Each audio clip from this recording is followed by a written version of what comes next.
Hi everyone, this is Today in History. Today is Friday, March the 29th, the 89th day of 2024. There are 277 days left in the year. On this day in 1461, Edward IV defeated Henry VI for the throne of England in the bloodiest battle of the York-Lancaster conflict known as the War of the Roses. On this day in 1790, John Tyler, the 10th President of the United States of America, who served from 1841 to 1845, was born. On this day in 1807, German astronomer Wilhelm Olbers discovered the minor planet Vesta, the brightest asteroid in the sky. On this day in 1867, with the British North America Act, the British colonies of Nova Scotia, New Brunswick, and Canada were united as the Dominion of Canada, and the province of Canada was separated into Quebec and Ontario. Also on this day in 1867, American pitcher Cy Young, who set the major league record for most wins at 411, was born. On this day in 1917,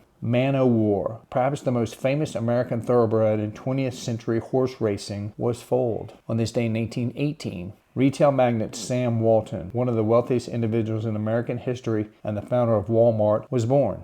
On this day in 1943, British conservative politician John Majors, who served as the Prime Minister of the United Kingdom from 1990 to 1997, was born. On this day in 1951, the Rodgers and Hammerstein musical, The King and I, debuted on Broadway. A classic of the stage, it made Yul Brynner a star and was adapted into a popular movie released in 1956. On this day in 1951, Julius and Ethel Rosenberg were found guilty of espionage and sentenced to death for turning over U.S. military secrets to the Soviet Union. On this day in 1958, Dr. Charles David Keeling begins regularly measuring the amount of carbon dioxide in the atmosphere from the Mauna Loa Observatory in Hawaii. Over the ensuing years, his research will reveal what is known as the Keeling curve, a graph of continuously taken measurements showing the rapid accumulation of carbon dioxide. Keeling's data points form a curve that is steadily increasing. Incontrovertible evidence that the amount of CO2 in the atmosphere is rising over time. As other scientists begin to study atmospheric carbon dioxide,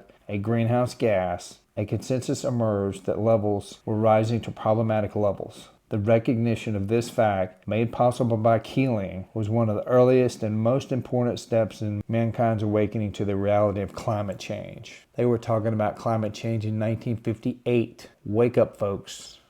Wake up. On this day in 1961, the 23rd Amendment was certified, allowing residents of Washington, D.C. to vote in presidential election. On this day in 1973, American troops evacuated Saigon, Ho Chi Minh City, as the United States ended its involvement in the Vietnam War. On this day in 1974, farmers drilling a well near Xi'an, China, found a subterranean chamber that led to the discovery of the Terra-Cotta army, 8,000 life-size terracotta soldiers, and the horses in the tombs of Emperor Qin Shi Huang. On this day in 1999, Canadian ice hockey player Wayne Gretzky, considered by many to be the greatest player in NHL history, scored the final goal of his career. He retired at the end of the season. On this day in 2019, French filmmaker Agnes Varda, whose groundbreaking movies were hugely influential in the New Wave movement, died at the age of 90. All right, everybody, that's it for today. Today is Friday, March the 29th, the 89th day of 2024. There are 277 days left in the year.